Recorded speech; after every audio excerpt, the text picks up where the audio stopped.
गुरु बिन ज्ञान न उपजे, गुरु बिन मिले न मोक्ष। गुरु बिन लखे न सत्य को, गुरु बिन मिटे न दोष। हर सेवा युग चार है, गुर सेवा पल एक। ताके पट तर ना तुले, संतन कियो विवेक। अब की बार उबारिए, मेरी अर्जी दीन दयाल हो। आई थी वह देश से, भई परदेसन नार। वह मार्ग मोहे भूल गयो, जासो बिसर गयो निज नाम हो। जुगन जुगन भ्रमत फिरी, जम के हाथ विकाए। कर जोड़े विनती करूं, मिल बिछड़न नहीं होए हो। विषम नदी विकराल है, मन हठ करे आधार। मोह मगर वाके घाट में, जिन खायो सुर नर झार हो। शब्द जहाज कबीर के, सतगुर खेवन हार। कोई कोई हंसा उतरे है, पल में दियो छुड़ाए हो। आपने अभी गुरु कबीर जी की ये विनती सुनी, तो आज का सत्संग शुरू करते हैं गुरु भक्ति पे। सत्संग में हजारों लोग आते हैं, लेकिन उनको सत्संग समझ नहीं आता, क्योंकि वो ये इच्छा ही लेके नहीं आते कि हमें ज्ञान प्राप्त हो। ज्ञान की इच्छा से नहीं आते, वो किसी और इच्छा से आते हैं। तो आज सुख कैसे मिले हमें, कई बार सत्संग मैंने पहले भी दिए, 2-3 सत्संग, सुखी जीवन का रहस्य, सुखी जीवन का रहस्य। लेकिन सुखी जीवन का रहस्य बता दिया, फिर भी हम सुखी नहीं होते हैं। तो क्यों नहीं होते हैं, उसका कारण बताऊंगा आज मैं। उसका मेन कारण है कि हम गुरु भक्ति नहीं करते। तो आज के समय में तो ऐसा समय है कि गुरु नाम से ही चिढ़ हो जाती है, क्योंकि गुरु की क्वालिफिकेशन है वो तो है नहीं। अपने मान बढ़ाई, धन या किसी और स्वार्थ की वजह से गुरुवाई करते हैं। उनकी रेडिएशन सत्संगियों में जाती है, सत्संगियों की रेडिएशन गुरु में आती है, और दोनों डूब जाते हैं। तो इसलिए गुरु की जो महिमा थी या जो गुरु का स्थान था वो गिर गया है। इसलिए गुरु के नाम से साधारण आदमी को चिढ़ हो गई है। फिर भी अब करें क्या, ज्ञान तो किसी जीवित महापुरुष से ही मिलेगा। कबीर जी कहते हैं, गुरु धर्म देत, गुरु अर्थ देत, गुरु काम मोक्ष देने हारे। तो सब कुछ आ गया इसमें तो, और हम तो सुखी ही नहीं हैं। ये सारी चीज़ें तो बाद की बातें हैं। तो क्या वो गलत बोला है? नहीं, वो बिल्कुल ठीक बोला है। कमी किस में है? कमी शिष्य में है, क्योंकि शिष्य ज्ञान लेने आता ही नहीं। अगर वो इस पर्पज़ से आए तो उसको ज्ञान हो जाए। सत्संग सुनते हैं, फिर घर में जाते हैं, फिर दुखी हो जाते हैं। तो प्रैक्टिकल ज्ञान होना चाहिए कि हम जब जहाँ रह रहे हैं उस स्थिति में खुश रहें। वो कैसे रहेंगे, उसके लिए गुरु भक्ति चाहिए। तो 4 प्रकार की सेवा बताई गई है गुरु की। तन की सेवा, धन की सेवा, मन बुद्धि की सेवा, जिसको गुरु भक्ति भी कहा गया है, और फिर साधन अभ्यास की सेवा। तो सत्संगी आ जाते हैं सत्संग में, और वो बात सुन लेते हैं कि सुरत शब्द योगी सब कुछ है, और हमें जल्दी से ये मिल जाए और हम मोक्ष प्राप्त कर जाएं। और जबकि उनका जो सबसे पहला आधार है संत मत का, सुखी जीवन, वो होता नहीं है। वो क्यों नहीं होता है? गुरु भक्ति नहीं करते हैं। तो और फिर एक तकलीफ़ और आ जाती है कि यह साधन नहीं बनता जी, और पहले जितने दुखी उससे और ज़्यादा दुखी हो जाते हैं। ये कहते हैं जी महाराज जी का तो एकदम शब्द खुल गया, हमें कुछ नहीं हुआ 20 साल में भी। तो उससे मैं उस भ्रम से निकालना चाह रहा हूँ आज सत्संगियों को कि भाई पहले अपना जीवन सुखी करो। और सुखी किससे होएगा? गुरु भक्ति से। ऐसे ही ज्ञान नहीं हो जाता है। ज्ञान हो जाएगा तो सुखी हो जाना चाहिए। तो ये जब तक ये सेवा नहीं करेगा, ज्ञान कैसे होगा? जैसे बच्चा अगर स्कूल में नहीं जाएगा, वहाँ टीचर की रिस्पेक्ट नहीं करेगा, वहाँ ठीक से अटेंड नहीं करेगा टीचर के लेक्चर, या अपनी कंसंट्रेशन नहीं रखेगा, या फिर आके होमवर्क नहीं करेगा, काम ही नहीं करेगा, सिर्फ स्कूल में एडमिशन ले लेगा, तो कैसे उसको ज्ञान होगा? उसको तो सब्जेक्ट समझ ही नहीं आएगा। यही सत्संगियों के साथ होता है सेम। अगर सत्संगी ठीक से जो संत मत का मार्ग है उस पर नहीं चलेगा तो उसको ज्ञान कैसे होएगा? और भ्रम में पड़ा रहेगा, और दुखी होएगा कि ना तो मुझे अनुभव हो रहा है, ना ज्ञान हो रहा है, ना सुख हो रहा है, ना शांति हो रही है। तो आज मैं आपको वो तरीका बता रहा हूँ कि सुखी जीवन का रहस्य हम बार बार करते तो हैं, लेकिन जीवन सुखी क्यों नहीं होता? इसके लिए गुरु भक्ति करनी ज़रूरी है। तो गुरु भक्ति गुरु सेवा के अंडर में आती है। 4 प्रकार की सेवा है। तन की सेवा, धन की सेवा, मन बुद्धि की सेवा और साधन अभ्यास की सेवा। तो तन की सेवा हम जब भी करेंगे जब विश्वास होगा, प्रेम होगा। तो ये संत मत, ये सारा विश्वास का खेल है। अगर विश्वास नहीं है तो हम क्यों सेवा करेंगे?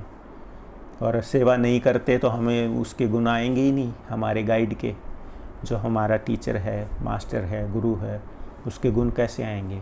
तभी तो हमारा विश्वास बैठेगा जब बार बार जाएंगे, देखेंगे सच्चा है, इनके बताए, इनकी गाइडेंस से, इनके बताए रास्ते से मेरा जीवन ठीक हो रहा है, गाइडेंस भी मिल रही है और मेरे काम भी ठीक हो रहे हैं। तो इसलिए तन की सेवा इसलिए कराई जाती है कि आप उसके नज़दीक रहेंगे तो आपको उनकी बातें कन्विंस करेंगी, तो आपका विश्वास बढ़ जाएगा।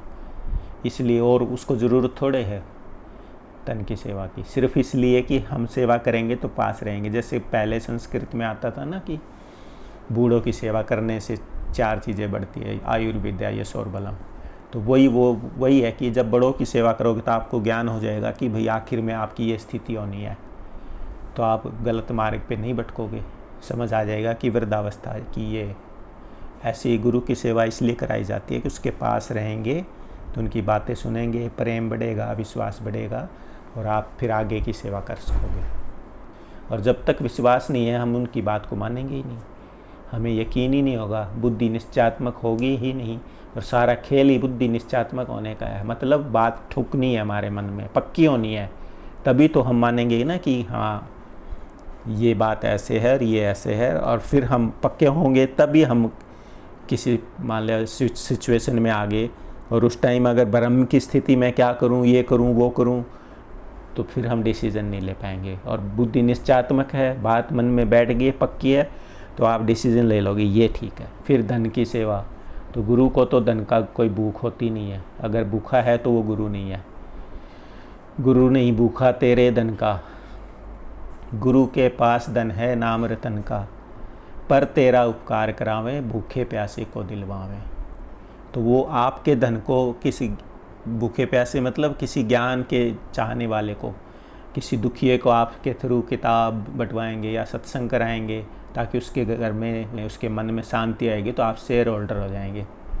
अब कई कमी देखते हैं, अरे गुरु तो पैसा लेता है, गुरु ने सिर में मारना पैसा, वो तो सब छोड़े बैठा है, उसको थोड़े पैसा इकट्ठा करना है। और जो इकट्ठे कर रहे हो गुरु नहीं है। अपनी जगह वो ठीक है लेकिन वो सुख नहीं दे सकते, शांति नहीं दे सकते। सच्चे गुरु को तो आपके परोपकार के लिए काम करना है। गुरु से आज्ञा मिली होती है, वो तो अपना गुरु ऋण उतारता है, उसको कोई स्वार्थ नहीं होता। लेकिन जिन जीवों के भाग्य में नहीं है ज्ञान, वो कमी देख लेंगे, अरे ये तो सेवा लेता है गुरु, कैसा गुरु है। जिसको गुरु मानते हो उसको पहले जांच परख लो, अपनी जितनी बुद्धि है उससे सही जगह जाओ और सही जगह जाके उसको पूरा मान लो, फिर कमी मत देखो। कमी तो हर इंसान में है, और इंसान मानोगे तो विश्वास ही नहीं बनेगा। इसीलिए कहा है गुरुर ब्रह्मा गुरुर विष्णु गुरुर देव महेश्वरा गुरुर साक्षात परब्रह्म तस्मै श्री गुरुवे नमः। यानी उसको वो परमात्मा का रूप मान लो। वो है या नहीं है इस चीज़ का तो निर्णय हम कर ही नहीं सकते, इतनी बुद्धि हमारे में होती ही नहीं, हम तो ज्ञानी जीव हैं। वो तो बाद में पता लगता है, जब हमें ज्ञान हो जाएगा तब हमें पता चलेगा कि गुरु की कितनी कमाई है गुरु की। तो कंजूसी हम पकड़े बैठे रहते हैं धन को, ना तो सेवा करते, ना सत्संग कराते, ना ज्ञान का दान करते, किताबों का।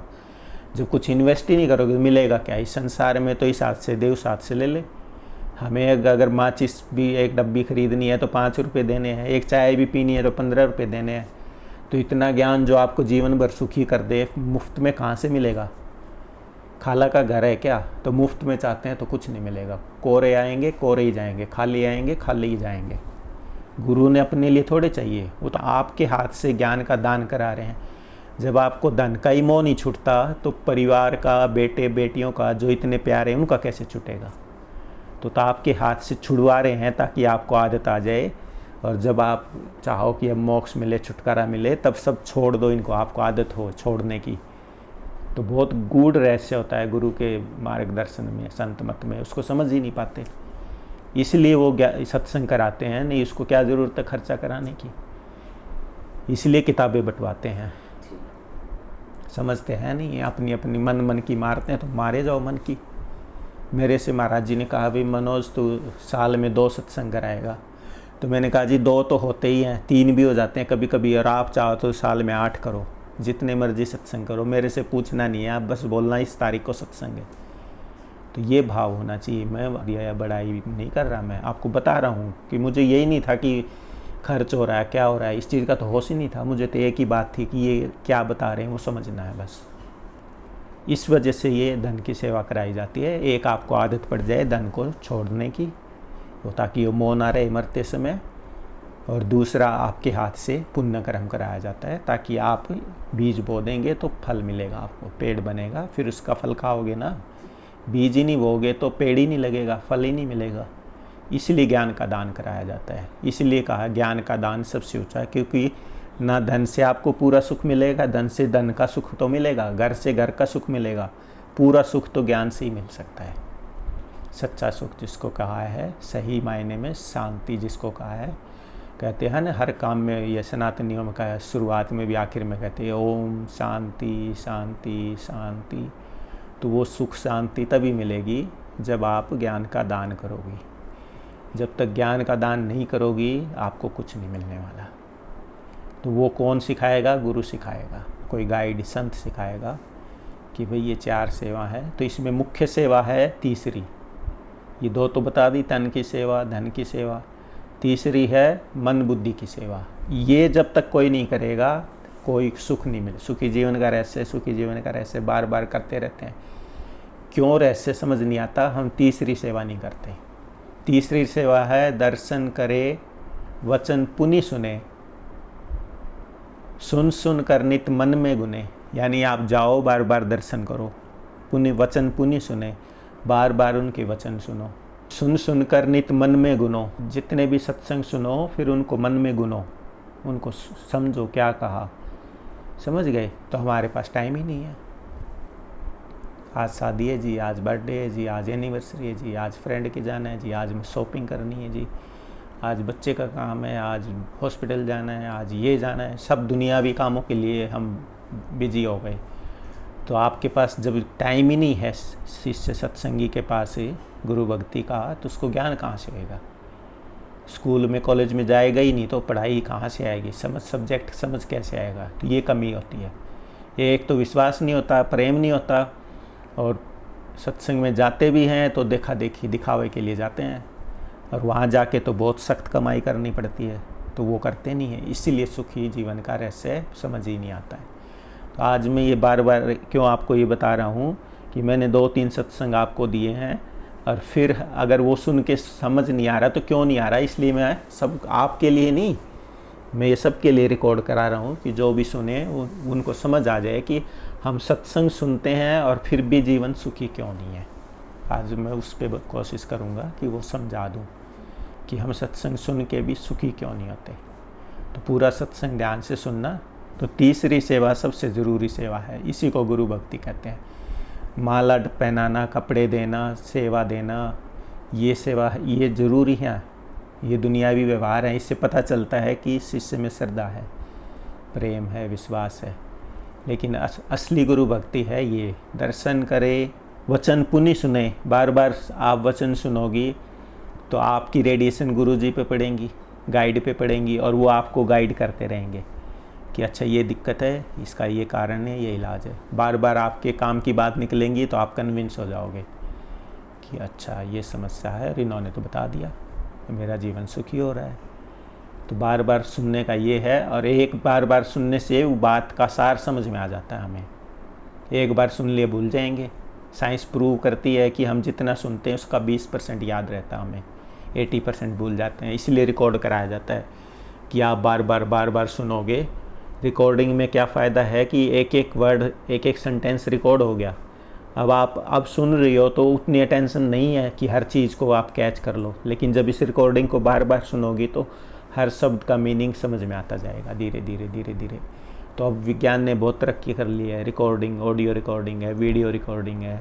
तो आप घर बैठे बैठे ही वो वचन पुनि सुनो का काम आप घर बैठे बैठे भी कर सकती हो। तो आज के कलयुग में जल्दी ज्ञान इसलिए हो जाता है। पहले सालों साल लग जाते थे गुरु के पास जाते जाते, क्यों कब जाना हो कब सुनना हो। और अब तो आपने सुनिए 20, 50, 100, सैकड़ों, हज़ारों सत्संग हैं। आप बार बार सुनते रहो, रोज़ नई नई चीज़ समझ में आती जाएगी। तो उससे क्या फ़ायदा होएगा? दर्शन करें, बार बार दर्शन करो, वचन पुनि सुनो, बार बार उसको सुनो, तो वो आपको धीरे धीरे धीरे धीरे ध्यान बनने लग जाएगा। और ध्यान बनेगा जब आप सुनोगे तो आगे क्या होगा फिर? वचन पुनि सुनो, सुन सुन कर नित मन में गुनो। फिर देखो कि ये क्या बात कही, ये क्या बात कही, क्या कहना चाह रहे हैं, मैसेज क्या है, ऑब्जेक्टिव क्या है, क्यों कहना चाह रहे हैं, वो क्या कहना चाह रहे हैं, मुझे समझ क्यों नहीं आ रहा है, या मुझे क्या समझना है, मुझे मेरा पर्पज़ क्या है सत्संग में जाने का, वो पर्पज़ फुलफ़िल हो रहा है या नहीं हो रहा है। तो चिंतन मनन करने से आपको लाइन ऑफ एक्शन मिल जाएगा। एक सत्संग को बार बार सुनो, फिर दूसरे को बार बार सुनो, फिर तीसरे को बार बार सुनो, तो आपकी लाइफ के, आपके नेचर के अकॉर्डिंग आपका पर्पज़ क्या है, उसके लिए आप अभी आप कह रही थी ना, अब मेरा लाइन ऑफ एक्शन क्या है, तो वो आपको बार बार सत्संग सुनने से लाइन ऑफ एक्शन समझ में आ जाएगा। तो समझे गुरु भक्ति? फिर से मैं रिपीट कर रहा हूँ, दर्शन करे वचन पुनि सुने, सुन सुन कर नित मन में गुने, गुन गुन कर काढ़ ले सारा। यानी उसका एसेंस निकाल लो, सार निकाल लो कि भाई ये इतने सत्संग हुए, उसमें सार क्या है कि हम सुखी कैसे रहें। अब वो आपको सत्संग समझ में आएगा तभी तो सार निकालोगे ना। जब तक समझ नहीं आएगा सार क्या समझ आएगा? कुछ नहीं आएगा। जैसे हमें स्कूल में, कॉलेज में सिखाया जाता है ना कि आप ये चैप्टर पढ़ो और इसकी समरी लिखो, तो वो समरी क्या होती है? इसका सार होता है। तो वो ऐसे ही है सत्संग में। सत्संग में सबके लिए बातें बताई जाती हैं, हमारे लिए, हमारे नेचर के अकॉर्डिंग, हमारे एनवायरनमेंट, हमारी सिचुएशन के हिसाब से हमारे लिए क्या एप्लीकेबल है वो निकाल लेना है बस। मान लिया मुझे कुछ प्रॉब्लम है, दूसरे को कुछ प्रॉब्लम है, तीसरे को कुछ प्रॉब्लम है, तो हमें क्या, हमारे जीवन में क्या समस्याएं हैं और हम कैसे सुखी होंगे, हमारे अंदर कौन सी प्रवृत्ति अधिक है, कौन सी दुखी करने वाली प्रवृत्ति है, क्या अवगुण है, उसको दूर कैसे करना है। तो ये सार निकालोगे तब जाके आपका जीवन सुखी होएगा। और ये कब सार निकलेगा? जब आप गुरु भक्ति करोगे। दर्शन करे वचन पुनि सुने, सुन सुन कर नित मन में गुने, गुन गुन कर काढ़ ले तिसारा, काढ़ सार करे आहारा। आहार करने का मतलब है अब उसको इम्प्लीमेंट करो, एग्जीक्यूट करो उस बात को। आपको मान लिया कोई सत्संगी है, उसको समझ आ गया कि मेरा क्रोध का अंग ज़्यादा है, मुझे गुस्सा ज़्यादा आता है, उसको समझ आ गया सत्संग में कि भाई गुस्से से आपको दुख होगा, जिसको कहोगे उसको दुख होगा। दूसरे सत्संगी को समझ में आ गया कि भाई मेरे अंदर काम अंग ज़्यादा है। तीसरे सत्संगी को समझ आ गया कि मेरे अंदर मोह का अंग ज़्यादा है। चौथे सत्संगी को समझ आ गया कि मेरे अंदर क्रोध अधिक है, लोभ अधिक है, 2 अवगुण हैं ज़्यादा। तो हर आदमी में कोई ना कोई अवगुण अधिक होता है और कोई ना कोई गुण भी होते हैं सब में। ये नहीं है कि अवगुण ही अवगुण है, गुण भी होते हैं। तो सत्संग से ये समझ में आएगा मेरी स्ट्रेंथ क्या है, मेरी वीकनेस क्या है और मेरी काइंड ऑफ वीकनेस क्या है।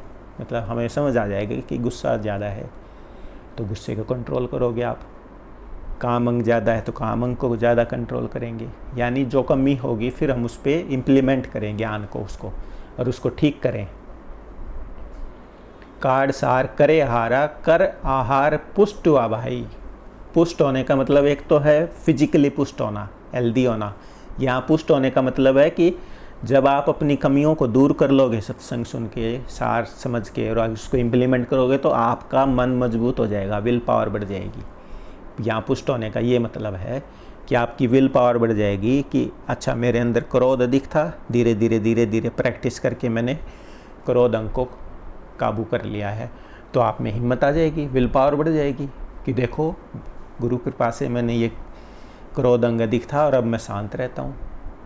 तो आप में विल पावर आ जाएगी कि नहीं? फिर दूसरे किसी अवगुण पे काम करना शुरू कर दोगे, अरे मैंने ये ठीक कर लिया तो अब दूसरा भी होगा, इसका मतलब तो पुष्ट हुआ भाई।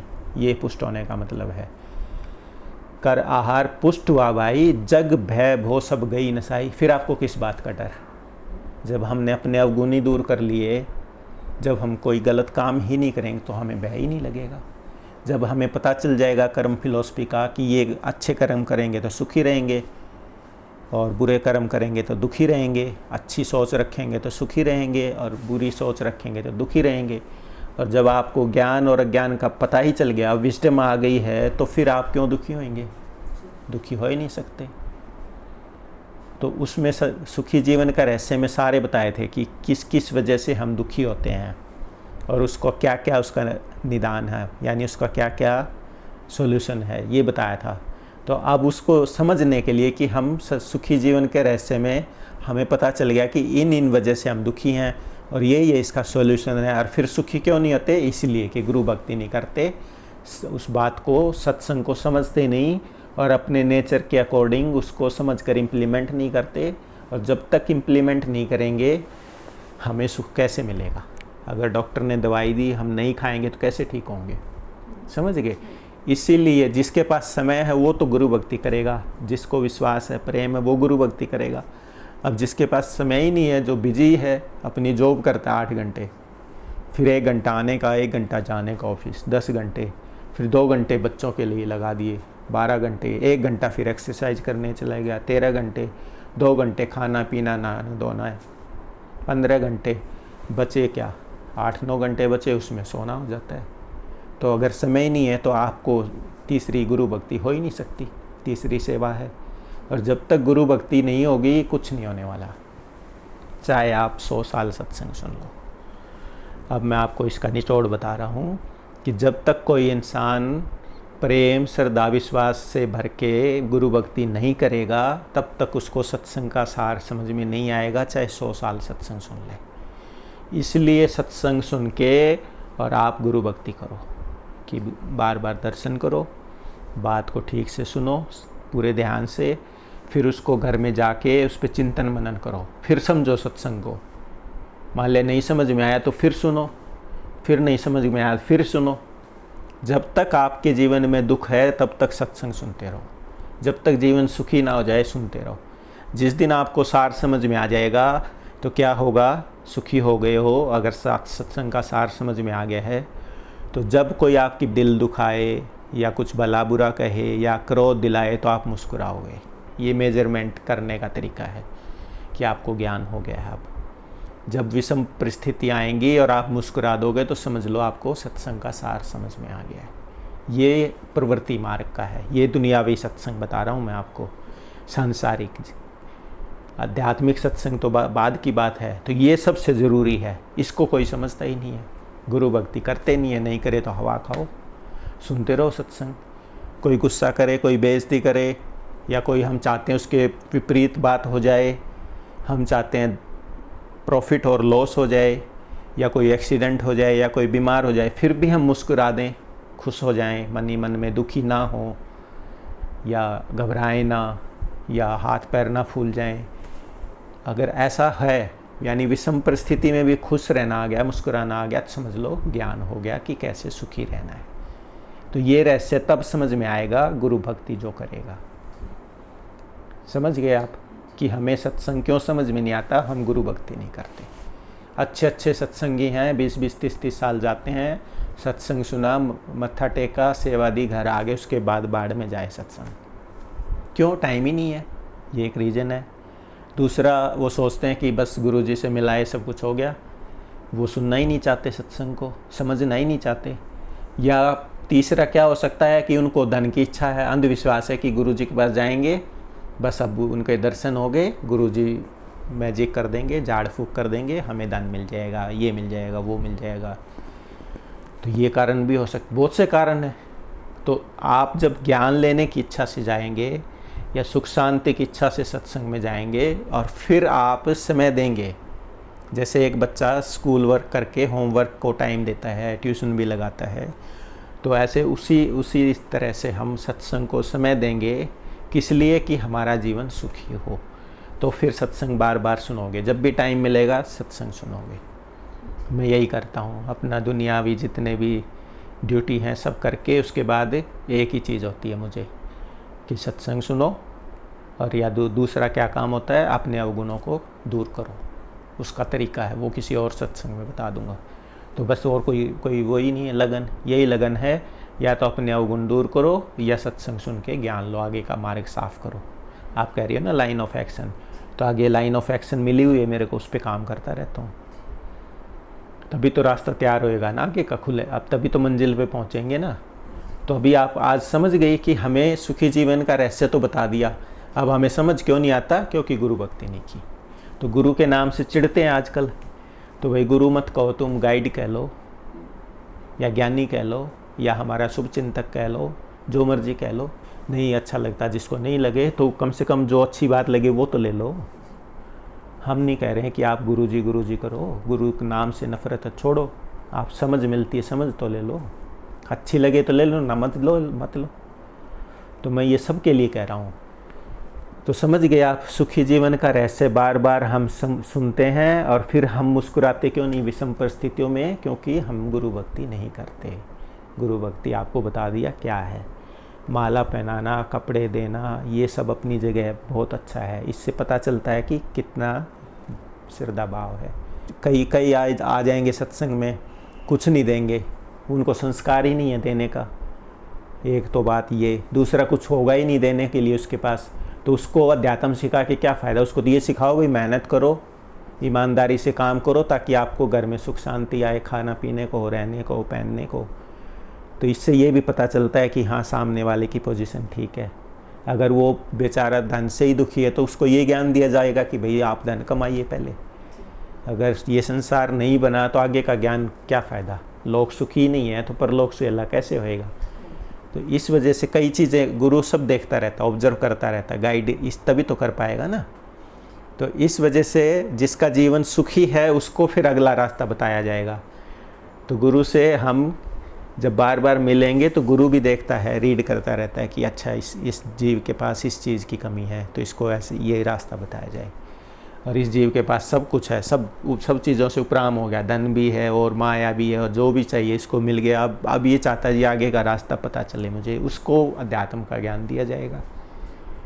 तो सबसे ज़रूरी है, मेन ये पिलर है सुखी जीवन का रहस्य। तो आज मैं चाह रहा था कि क्या रोज़ रोज़ एक ही सत्संग देता है यार सुखी जीवन का रहस्य, तो आज क्या सत्संग दूँ, नया सत्संग दूँ। तो इसीलिए 5 मिनट टाइम लिया मैंने कि आज आपको रहस्य बता दूँ कि भाई हमारा जीवन सुखी क्यों नहीं होता। सत्संग सुन के भी हम दुखी क्यों रहते हैं? इस वजह से दुखी रहते हैं, गुरु भक्ति नहीं करते।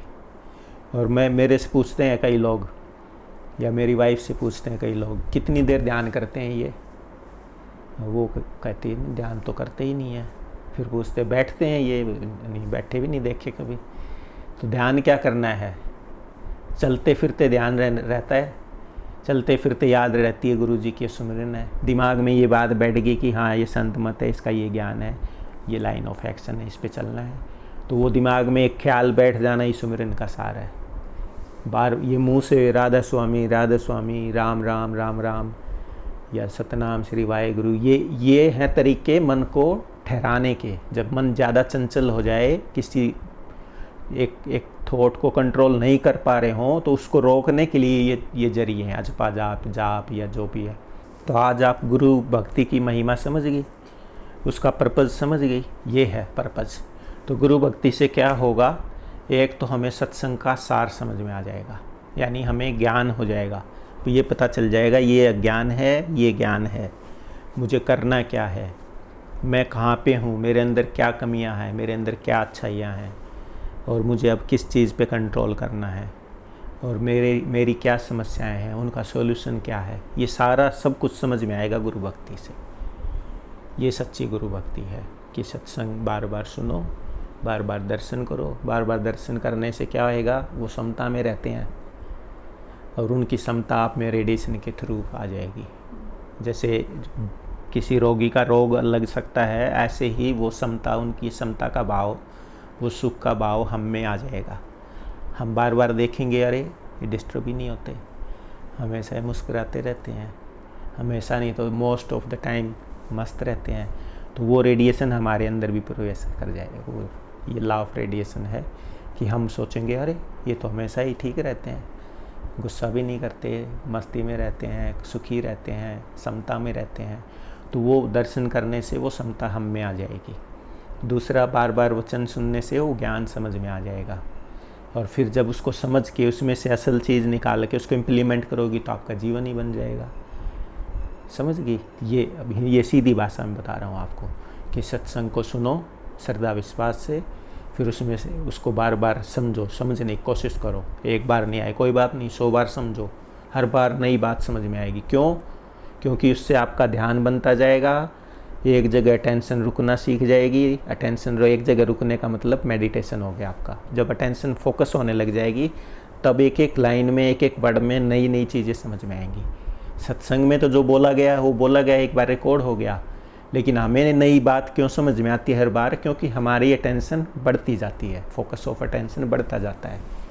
तो किसी टाइम तो कोई बात पकड़ लेंगे, अगले टाइम कोई और बात पकड़ लेंगे, इसलिए हमें वो एक ही सत्संग नया नया लगेगा, हर बार नया नया ज्ञान आएगा। इस वजह से ये बार बार सत्संग सुनाया जाता है और इसको संत मत में बोल दिया गुरु भक्ति, ताकि आप बात को सुने, समझें और अपने काम की बात निकाल के काम शुरू कर दें। तो जो ये काम शुरू कर देगा उसको लाइन ऑफ एक्शन मिल गई कि मेरे अंदर ये कमियां हैं, ये ज्ञान है, ये अज्ञान है, और ये करूँगा तो दुखी हो जाऊँगा, ये करूँगा तो सुखी हो जाऊँगा। और जब आप समय आए, परिस्थिति आए और फिर वो बात याद आ जाए आपको, वो गुरु है, वो ज्ञान है। जब वो ऐसा होने लगेगा तब आपका जीवन समता में आ जाएगा। सुख की बात आएगी, सुख की परिस्थिति आएगी तो हमें कोई परवाह ही नहीं है, चिंता ही नहीं है। जब दुख की घड़ी आए, दुख की परिस्थिति आ जाए, उस समय अगर हम समता में रहें और आप अपना आपा ना खोएं और मुस्कुरा दें तो समझ लो कि आपको ज्ञान हो गया। तो ये एक दिन का खेल नहीं है, खाला का घर नहीं है, इसमें समय लगता है। पहले तो सत्संग को सुनने में, समझने में ही समय लगता है बहुत, फिर उसको इम्प्लीमेंट करके प्रैक्टिस करना पड़ेगा बार बार।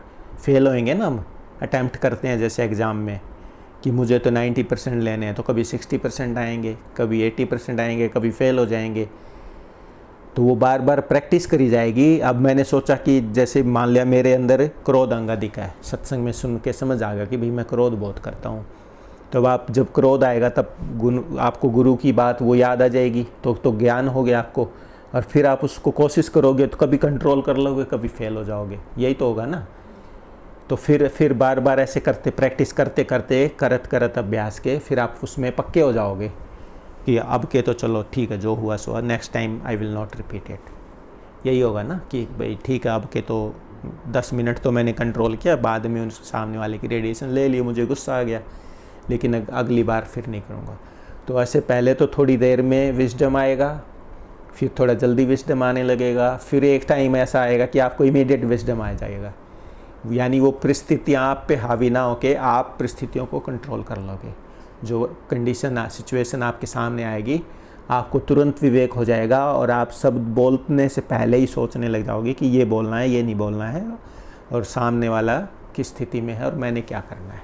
ये गुरु है, ये गुरु भक्ति का फ़ायदा है। और ये जब करेगा, जब तक आपको सुख नहीं, ज़िंदगी में हमेशा तो सुख रह नहीं सकता। कोई अगर ये सोचे कि मैं हमेशा इस संसार में सुखी रहूं तो वो भ्रम में है। चाहे संत हो, परम संत हो, महात्मा हो, चाहे साधारण आदमी हो, राष्ट्रपति हो, और चाहे कोई सेठ हो या कोई हो, हमेशा तो सुख रहेगा नहीं। कारण शरीर है तो बीमार भी रहेगा, कभी न कभी स्वस्थ भी रहेगा, और कुछ न कुछ अच्छी घटनाएं भी सुनेंगे, बुरी भी सुनेंगे। व्यापार या जॉब करते तो कभी लॉस भी होगा, कभी प्रॉफिट भी होएगा। तो ये जब तक हमारी ज़िंदगी, जो शरीर में हम आए हैं, ज़िंदगी है, तब तक सुख और दुख आता जाता रहता है। तो उसमें एक तो अज्ञानी तो क्या करता है, सुख में तो भूल जाएगा, उछलेगा, खूब खुश होगा, और दुख में हाय हाय करेगा, रोएगा, क्योंकि उसको ज्ञान ही नहीं है।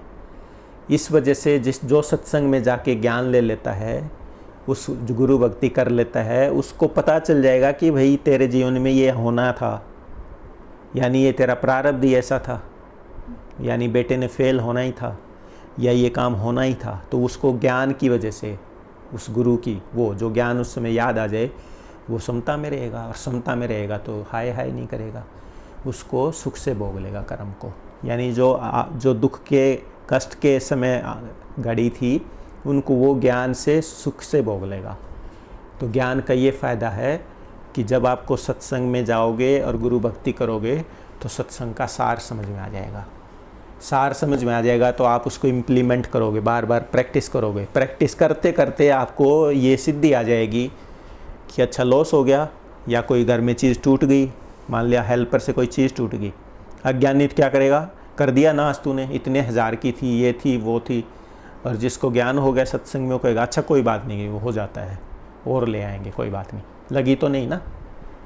तो ये फ़र्क होता है अज्ञानी और ज्ञानी के जीवन में, ये फ़र्क होता है। विषम परिस्थिति में भी खुश रह लेता है, वो घबराता नहीं है। यही ज्ञान है, बस यही सुखी रहने का तरीका है। तो मैंने आपको सुखी जीवन के रहस्य में बताए थे कि अज्ञान के यही कारण हैं, दुख के यही कारण हैं, और ये इस तरीके से हम सुखी रह सकते हैं। तो क्या क्या बताए थे? एक तो विचार का बताया था, अच्छे विचार रखेंगे तो सुखी रहेंगे, और घटिया विचार रखेंगे तो दुखी रहेंगे। ठीक है। फिर क्या बताया था कि आपको कुछ संस्कार प्रारब्ध से मिले हैं, माँ बाप से, नानी से, दादी से, इधर से कुछ हम इकट्ठे कर लेते हैं। तो उन घटिया विचारों को धीरे धीरे निकाल दो, दिमाग से छोड़ दो, या आएंगे तो उनको माया समझ के छोड़ दो, और अच्छे विचार रखो तो आपका जीवन सुखी हो जाएगा। लेकिन ये बात समझ में आएगी गुरु भक्ति से।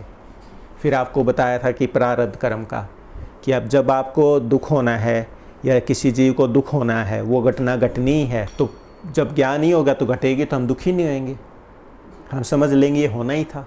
मान ले किसी को लड़की हो गई दो, अब वो चाहता लड़का होए, तो उसके कर्म ही ऐसे थे, उसकी लड़की होनी थी, लड़का नहीं हो रहा।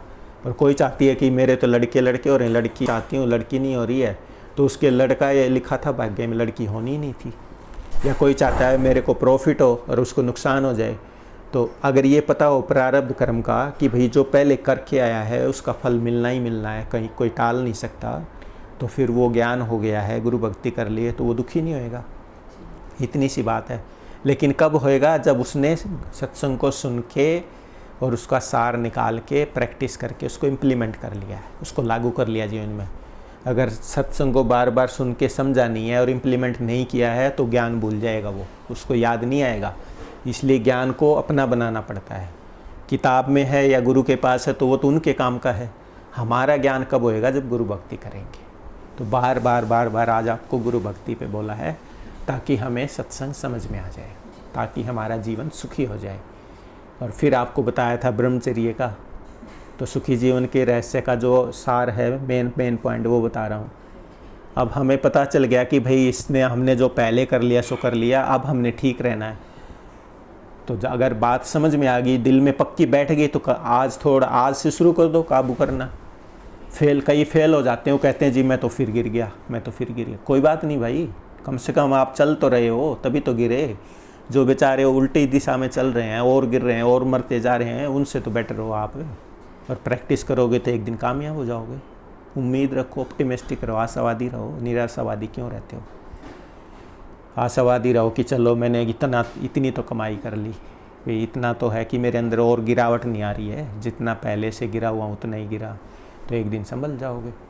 और फिर बार बार इसमें तो सत्संग में, इस संत मत में इतनी ताकत है कि जग भय वो सब गई नसाई कह दिया, तो सब भय सब खत्म हो जाएंगे आपके। ज्ञान लेना है और उसको समझना है बस। ब्रह्मचर्य का बता दिया, जो ब्रह्मचर्य में पालन नहीं करेगा, कंट्रोल नहीं करेगा, तो खून में कमी आ जाएगी, और जिसके खून में कमी है बेचैन रहेगा, दुखी रहेगा। डिटेल में बता रखा आपको, शॉर्ट में अब बता रहा हूँ इसलिए कि फिर से वो पॉइंट यहाँ पे आ जाए। तो जिसके खून में कमी है वो कुछ कर ले, उसको शांति मिलेगी कहाँ से? शांति ब्रेन फंक्शन करने के लिए कुछ वाइटल एलिमेंट्स होते हैं, हार्मोन्स होते हैं। वो हार्मोन्स ही नहीं मिलेंगे तो दिमाग खुश कैसे रहेगा? साइंटिफिकली बता रहा हूँ आपको मैं कि हमारे ब्लड से कुछ चीज़ें निकल के ब्रेन को फंक्शन करने के लिए वो चाहिए, वो एलिमेंट चाहिए, वाइटल एलिमेंट्स। वो फिर दिमाग सही फंक्शन करेगा तो बॉडी के ऑर्गन्स हैं वो हार्मोन्स निकालते हैं। जब खून में ही कमी है तो वो हार्मोन्स बनेंगे नहीं, हम दुखी हो जाएंगे, बेचैन हो जाएंगे, ज़रा सी बात में चिड़चिड़े हो जाएंगे। या जिस चीज़ को, समस्या को हम इजीली सॉल्व कर लेते या उसको एब्जॉर्व कर लेते, सहन कर लेते, नहीं कर पाएंगे। ज़रा सी बात में गुस्सा आ जाएगा और पता ही नहीं चलेगा इज्जत करनी चाहिए, प्यार से बोलना चाहिए, यानी पगला जाएगा। तो समझ लो भाई इतना महत्वपूर्ण, इतना इम्पोर्टेंट है ये, तो इस सबसे ज़रूरी है इस पे काम करना। तो एकदम तो छूटेगा नहीं, धीरे धीरे कोशिश करते जाओ। और फिर रो मत, फेल हो जाओ तो रो मत, धीरे धीरे कोशिश करो। कईयों का ये होता जी मैं तो करता हूँ पति नहीं करता, और मैं तो करती हूँ पति नहीं करता, और मैं तो करता हूँ पत्नी नहीं मानती। तो कोई बात नहीं, आप कर लो अपने ऊपर कंट्रोल, धीरे धीरे आपकी रेडिएशन और बाकी सदस्यों पे घर पे आ जाएगी। अगर एक घर में एक भी अच्छा इंसान हो तो उसकी अच्छाई सब में फैल जाएगी। एक अगरबत्ती घर में जला दो, सारे घर में खुशबू हो जाती है। तो एक इंसान सन्मार्ग पे चलेगा तो विश्वास रखो गुरु पे, बाकी भी सन्मार्ग पे चलेंगे। नहीं चलेंगे तो आपको ज्ञान हो गया, आपको तो क्या भय है। हमें तो अपना जीवन सुधारना है, बाकियों के भाग्य में जो लेके आए वो होगा। कुछ तो पिछला भाग्य लेके आए, कुछ इस जन्म के कर्म होते हैं। तो जो अच्छे कर्म करेगा, अच्छा भाग्य लेके आएगा, उसको अच्छा मार्ग मिल जाएगा। नहीं तो जाओ भाई, तुम पहले ले लो एक्सपीरियंस दुनिया का, फिर आ जाना इधर। तो ये बता दिया। अज्ञान का बताया था कि अज्ञान की वजह से दुखी हैं। तो जब ज्ञान ही हो गया सत्संग में तो फिर किस बात का दुख है। तो ये सुखी जीवन के रहस्य में बताए थे। लेकिन हमें क्यों सुख नहीं मिलता, आज वो बताया आपको कि हम गुरु भक्ति नहीं करते, हमारे पास समय ही नहीं होता। समय होता है तो हम गाड़ी चलाते हुए सत्संग सुनते हैं, तो उसमें हमारी अटेंशन तो एक ही जगह लग सकती है। हम गाड़ी चला रहे हैं तो 90% तो उसी में, 80% अटेंशन उसी में है। अब सत्संग सुनोगे तो कहाँ समझ में आएगा। मैं तो एक ही सत्संग को 100 बार सुन लेता हूँ और बिल्कुल पूरी अटेंशन से सुनता हूँ, और फिर भी 101वीं बार सुनता हूँ तो कुछ नया समझ में आता है। तो ये नहीं है कि गाड़ी चलाते वक्त ना सुने, मैं ये नहीं कह रहा, लेकिन उसमें पूरा समझ में नहीं आएगा। कई कहते हैं मैं तो बर्तन साफ़ करते हुए सुन लेती हूँ सत्संग, तो वो ठीक है, वो ना से तो अच्छा ही है। Something is better than nothing. लेकिन जब तक पूरे ध्यान से, फुल अटेंशन से नहीं सुनोगे, वो रहस्य समझ में नहीं आएगा। आप बर्तन साफ़ करते हुए सुनो, बहुत अच्छा है। सफाई करते हुए सुनो, बहुत अच्छा है। खाना बनाते हुए सुनो, वो अच्छा है। और किसी समय सुनो, अच्छा है। लेकिन उससे पूरा समझ नहीं आएगा, क्योंकि अटेंशन डिवाइडेड है हमारी।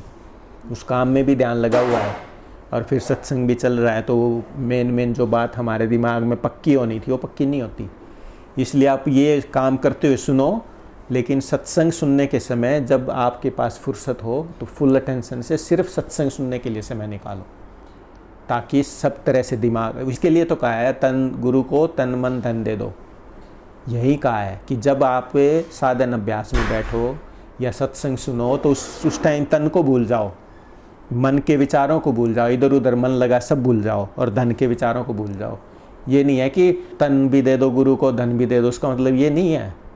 इसका मतलब ये है कि जब आप साधन अभ्यास करो या सत्संग सुनो, उस समय ये तन मन धन के विचार भूल के और अपनी अटेंशन, अपने ध्यान को एक जगह लगा के और पूरे ध्यान से कोशिश करो सुनने की। तरह तरह के विचार आएंगे, वो सब छोड़ दो विचार, और फिर सत्संग सुनो। फिर भी समझ में नहीं आएगा। मैं क्यों कह रहा हूँ, मेरे रोज़ का अनुभव है। एक ही सत्संग को 20-20, 30-30, 50-50 बार 9 साल हो गए सुनते हुए, और फिर सुनता हूँ, अरे नई बात बोली आज तो, नई बात बोली आज तो। समझ गए? तो जितना आपका ध्यान बढ़ता जाएगा, जितना गहरा ध्यान होता जाएगा, उतना सत्संग समझ में आता जाएगा। तो कितना सत्संग सुनो, दिन में 2 बार सुनो कम से कम। और 2 बार नहीं सुनते तो कबीर जी का है ये कि कितनी बार जाएं गुरु के पास, 2 बार जाओ। 2 बार नहीं जा सकते तो 1 बार जाओ दिन में। 1 बार नहीं जा सकते तो हफ्ते में 2 बार जाओ। हफ्ते में 2 बार नहीं जा सकते तो 1 बार जाओ। हफ्ते में 1 बार नहीं जा सकते तो 15 दिन में 1 बार जाओ। ये बताया गया कि कितनी, गुरु कबीर जी ने कोई कसर नहीं छोड़ रखी है। तो ये है कितना सत्संग सुनो, जितना आप अफोर्ड कर सकते हो शांति से पूरे टाइम। तो अभी मैं क्या बात बताना चाह रहा था कि जो लोग काम करते हुए, खाना बनाते हुए, सफाई करते हुए, गाड़ी चलाते हुए सत्संग सुनते हैं, तो उसमें कुछ समझ में आएगा, पूरा समझ में नहीं आएगा। इसीलिए जब आप हर चीज़ से फ्री हो गए, अब टाइम है, चाहे आधा ही घंटा है तो आधा घंटा सुन लो सत्संग, लेकिन सिर्फ सत्संग सुनो। तन मन धन के विचारों को भूल जाओ। अगर आपको कोई काम करना है तो काम कर लो आप। सत्संग तो पूरे जीवन का सार है, आपको जीना सिखाएगा, सुख से रहना सिखाएगा और आगे मोक्ष का मार्ग बताएगा। तो उस टाइम तो आप बर्तन साफ़ कर रही हो, उस टाइम आप सफाई कर रहे हो या कुछ और काम कर रहे हो, तो भाई वो काम कर लो, आपके लिए वो काम। संसार जरूरी, संसार का काम कर लो।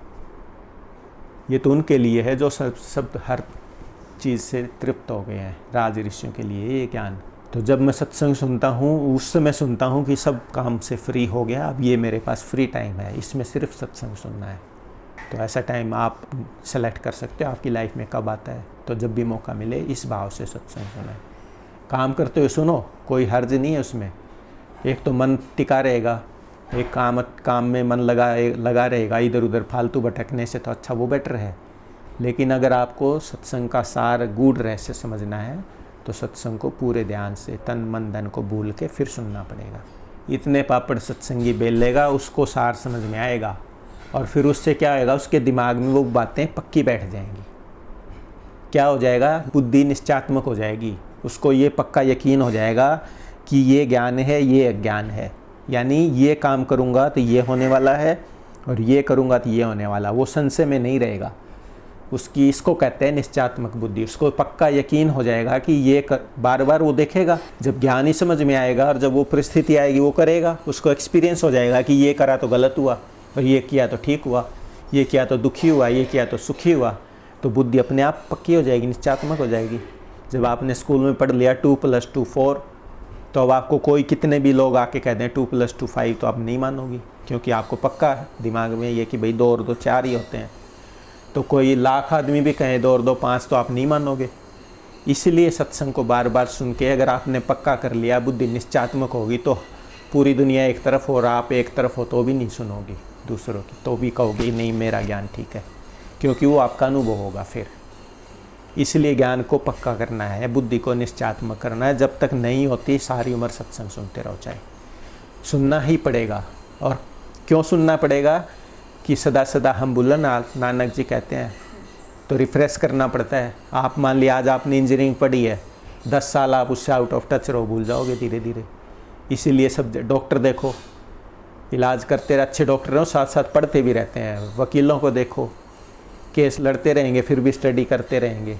क्यों? ताकि वो उनको याद रहे ज्ञान, वो अपने अपने फील्ड का ज्ञान वो फिर पढ़ते रहते हैं साथ साथ। इसीलिए सत्संग को भी जब आपको पूरा ज्ञान भी हो जाए, सब कुछ आपको अनुभव भी हो जाए, फिर भी आप सत्संग सुनते रहो, क्योंकि सदा सदा हम भूलनहार, हम भूल जाते हैं, गलतियां करते रहते हैं। तो सीखते रहो, बार बार सत्संग करते रहो। पता नहीं कब कौन सा प्रारब्ध कर्म आके हमें बुला दे, तो ये कौन याद दिलाएगा? गुरु ज्ञान ही तो याद दिलाएगा। कौन सा अशुभ प्रारब्ध कर्म आ जाए और हम ज्ञान को भूल जाएं। तो ये ज्ञान सुनते रहेंगे, इस रास्ते पे चलते रहेंगे, तो फिर हमें वो भटकन नहीं आएगी, फिर हम सही रास्ते पे आ जाएंगे। इसलिए रोज़ रोज़ का सत्संग ज़रूरी है। जिसको सुखी जीवन का रहस्य समझना उसके लिए, और जिसको सिर्फ वैसे सत्संग में हो रहा कि देखा देखी आना है या कोई संसारिक चीज़ चाहिए है, तो उनके लिए विश्वास है। बस विश्वास रखो, मूर्ति में रखो, देवी देवता में रखो या गुरु में रखो, जिसमें मर्जी रखो, उसके काम होते जाएंगे। इसमें कोई दो राय नहीं है, उसके संसारिक काम उसके विश्वास से हो जाएंगे। लेकिन ज्ञान चाहिए, सुख शांति चाहिए, गुरु भक्ति करनी पड़ेगी। और जब गुरु भक्ति करेगा, संसारिक जीवन में सुखी हो जाएगा, लोक सुहेला हो जाएगा, तब आगे की बात करना, तब परलोक सुहेला होएगा, तब साधन अभ्यास की बात आगे। तब जब त्रिकुटी में ध्यान लगने लग जाएगा कि अच्छा मेरी ये समस्याएं हैं, इनका ये समाधान है और मैं अब इम्प्लीमेंट करने का काबिल हो गया हूँ, अब आगे का ज्ञान क्या है, आगे का साधन अभ्यास क्या है, आगे की क्वालिफ़िकेशन क्या है। जब वो क्वालिफ़िकेशन लेके आओगे, उम्रें बीत जाती हैं, पूरी ज़िंदगी लग जाती है, क्वालिफ़िकेशन ही नहीं आती लोगों में। वो जो कमियां हैं वो दूर करेंगे और अध्यात्म की जो क्वालिफ़िकेशन है वो लेके आएंगे, तब साधन अभ्यास शुरू करना। यहाँ 2 दिन आए, नाम ले लिया जी, कल से सुमिरन में बैठ गए, तो वो तो नरक है, वो समझ लो जहर है, वो आपको और दुखी कर देगा। समझ गए आप? कब जाके साधन अभ्यास शुरू करना है, ये तब अभ्यास करना है जब आपका जीवन आप संतुष्ट हो गए हो, सुखी रहने लग गए हो, और फिर आपको इच्छा है कि संसारिक सुख तो मैंने ले लिए, इनका सार समझ लिया, रूप समझ लिया संसार का, ये किसी दिन और बताऊंगा सुख क्या है, संसारिक सुख क्या है और आध्यात्मिक सुख क्या है, ये किसी दिन और बताऊंगा। तो जब आपको इस संसार से ये हो जाए कि हाँ मैं हर तरह से संतुष्ट हूँ, फिर आगे का ज्ञान लो अध्यात्म का, फिर जो उसकी क्वालिफ़िकेशन है वो समझो, वो क्वालिफ़िकेशन आ जाए तब ध्यान करना है, उससे पहले नहीं है। तो जो आदमी इस दुनिया में ही दुखी है, जो यहाँ मन में ही समता नहीं है, वो आगे मन के आगे जाएगा ही कहाँ? जा ही नहीं सकता, इम्पॉसिबल है। ध्यान करेगा तो वो जो दुनिया का उसके अंदर भूख है, अभाव है, वो सामने आ जाएगा और ध्यान बनेगा ही नहीं, टिकेगा ही नहीं। करके देख लो। और ज़बरदस्ती करेगा तो माइंड बैलेंस बिगड़ जाएगा। तो वो ध्यान वो कब करना है? जब आपको हर तरह से संतुष्टि होगी। नानक जी कहते हैं नाम मिले तो नानक जीवे, जब ऐसी स्थिति आ जाए तब ध्यान करना है। अब क्या होता है, सत्संगी सुन लेते हैं जी सुरत शब्द योग या अनामी धामी उच्चाय, तो आज ये अनामी में जाना चाहते हैं, तो भरम में है, भरम मतलब ज्ञान में है। तो आप समझ गई गुरु भक्ति क्या है, और उसके बगैर कितने ही सत्संग सुन लो कुछ समझ नहीं आने वाला है। इस वजह से ये सबसे ज़रूरी है संत मत में कि आप सत्संग को बार बार सुने और सुख शांति का पर्पज़ हो आपका, अवगुणों को दूर करने का पर्पज़ हो, आपके मन में शांति हो, घर में शांति हो, ये पर्पज़ हो। ये नहीं है कि मेरे को करोड़ों रुपए आ जाएं, वो चाहते हो तो फिर विश्वास रखो आ जाएंगे। वो जो इच्छा लेके सत्संग में जाओगे पूरी हो जाएगी, अगर आपका विश्वास है तो। विश्वास नहीं है तो कुछ नहीं है। कोई यूँ सोचे कि पेड़ है फल लगे पड़े हैं तोड़ लाएं, ऐसे नहीं होता। विश्वास है, चाहे वो मूर्ति में है या गुरु में है, तो आपके संसारिक काम हो जाएंगे।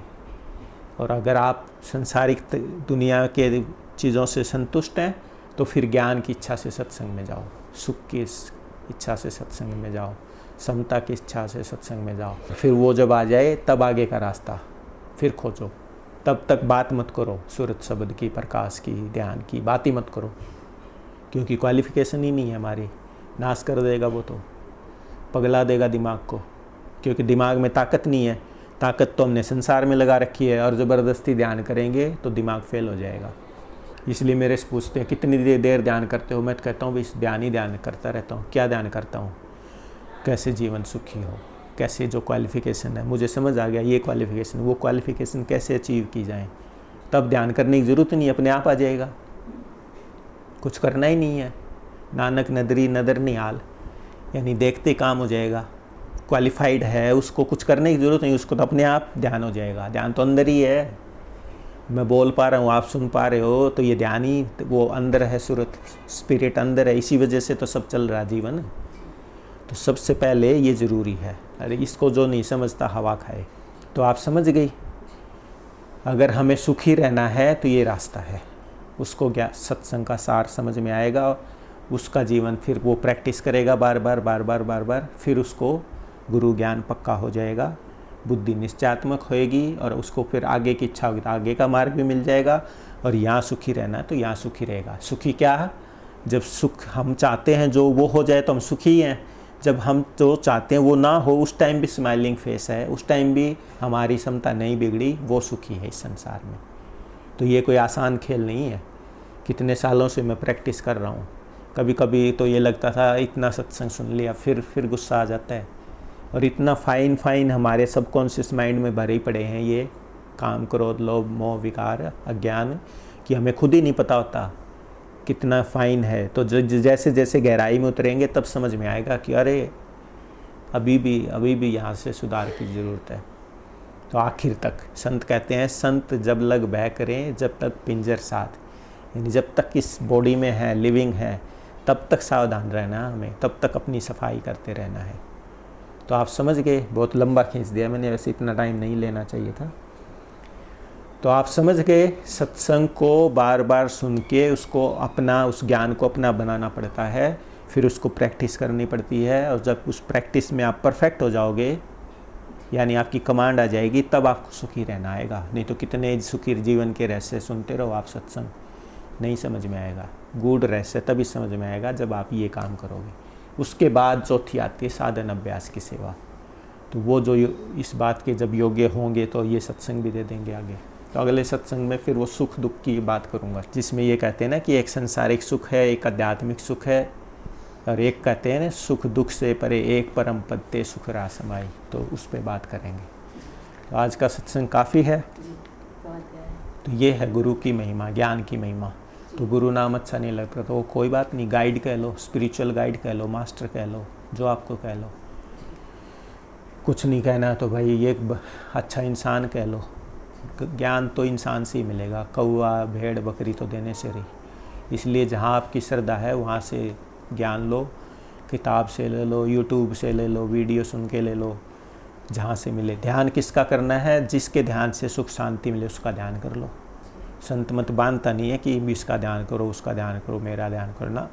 जिसके ध्यान से आपको शांति मिले उसका ध्यान कर लो, आपके लिए वो गुरु है। जिसके ध्यान से आपका दुख दूर हो जाए, जिसके ध्यान से आप स्माइलिंग फेस हो जाए, जिसके ध्यान से शांति मिले, समता मिले, आपका जीवन सुखी हो, उसका ध्यान कर लो बस। सीधा सा मार्ग है। कोई कहते हैं जी किसका ध्यान करें, किसका ध्यान करें। कह रहे हैं जी हम तो 30 साल से जा रहे हैं डेरे में। मैंने कहा भाई आप गुरु का ध्यान कर लिया करो। कहते हैं जी दुखी हो जाते हैं। तो मैं कहा गुरु का ध्यान कर लिया करो। तो कह रहे हो तो करते हैं जी।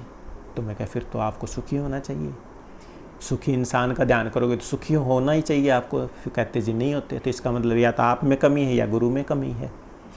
तो बिल्कुल आसान सा जवाब मैं दे रहा हूँ कि भाई जिसके ध्यान से आपको सुख शांति समता है उसका ध्यान कर लो। बिल्कुल आसान है। किस का कर लो बस।